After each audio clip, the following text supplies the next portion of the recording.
Firman Tuhan Harian.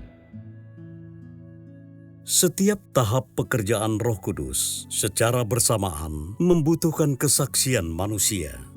Setiap tahap pekerjaan merupakan pertempuran antara Tuhan dan iblis, dan objek dari pertempuran ini adalah iblis. Sedangkan pihak yang akan dijadikan sempurna oleh pekerjaan ini adalah manusia. Pekerjaan Tuhan akan menghasilkan buah atau tidak adalah tergantung pada cara kesaksian manusia untuk Tuhan. Kesaksian inilah yang Tuhan tuntut dari mereka yang mengikut Dia. Kesaksian yang dinyatakan di hadapan iblis dan juga merupakan bukti dari dampak pekerjaannya.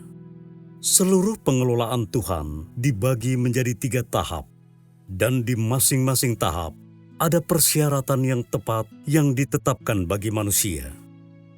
Lebih jauh lagi, seiring dengan zaman berganti dan bergerak maju, persyaratan Tuhan bagi umat manusia menjadi jauh lebih tinggi. Karena itulah, langkah demi langkah, pekerjaan pengelolaan Tuhan ini mencapai titik puncaknya, sampai manusia menyaksikan fakta penampakan firman di dalam daging. Dan dengan demikianlah persyaratan bagi manusia serta tuntutan untuk manusia menjadi kesaksian menjadi lebih tinggi lagi. Semakin manusia mampu untuk sungguh-sungguh bekerja sama dengan Tuhan, semakin dia memuliakan Tuhan. Kerjasama manusia merupakan kesaksian yang dia wajib nyatakan. Dan kesaksian yang dinyatakan itulah penerapan yang harus manusia lakukan. Jadi, apakah pekerjaan Tuhan bisa menghasilkan dampak yang seharusnya? Dan apakah ada kesaksian yang sejati? Keduanya memiliki keterkaitan dan tidak bisa dipisahkan dari kerjasama dan kesaksian manusia. Ketika pekerjaan itu selesai, yang berarti ketika seluruh pengelolaan Tuhan telah mencapai akhirnya, manusia akan dituntut untuk menjadi kesaksian yang lebih tinggi tingkatnya. Dan ketika pekerjaan Tuhan itu mencapai akhirnya, penerapan dan jalan masuk manusia pun akan mencapai titik puncaknya. Di masa lampau, manusia dituntut untuk taat kepada hukum Taurat dan perintah-perintah, serta dituntut untuk berlaku sabar dan rendah hati.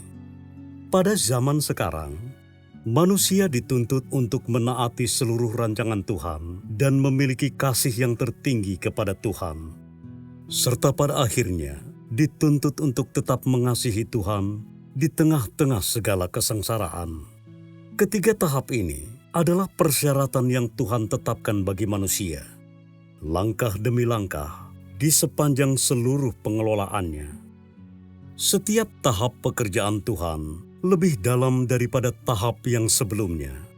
Dan di setiap tahap persyaratannya bagi manusia menjadi lebih mendalam daripada tahap yang sebelumnya. Dengan demikian, seluruh pengelolaan Tuhan secara bertahap terbentuk. Justru karena persyaratan bagi manusia kini lebih tinggi, maka watak manusia pun menjadi lebih dekat kepada standar yang dituntut Tuhan. Serta hanya ketika itulah seluruh umat manusia secara bertahap menjauh dari pengaruh iblis, sampai saat pekerjaan Tuhan tiba di titik selesai dan tuntas. Seluruh umat manusia diselamatkan dari pengaruh iblis.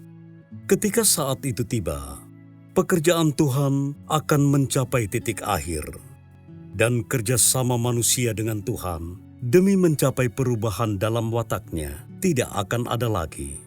Lalu seluruh umat manusia akan hidup di dalam terang Tuhan, dan mulai saat itu tidak akan ada lagi pemberontakan atau perlawanan terhadap Tuhan. Tuhan pun tidak akan lagi memberikan tuntutan kepada manusia, dan akan tercipta suatu kerjasama yang lebih harmonis di antara manusia dan Tuhan. Kerjasama yang akan berupa kehidupan di mana manusia dan Tuhan hidup berdampingan. Kehidupan yang ada setelah pengelolaan Tuhan telah sepenuhnya tuntas.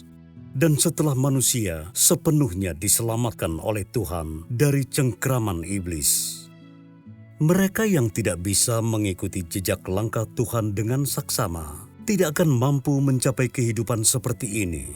Mereka akan menurunkan diri sendiri ke dalam kegelapan, dan di sana mereka akan meratap dan menggertakkan gigi.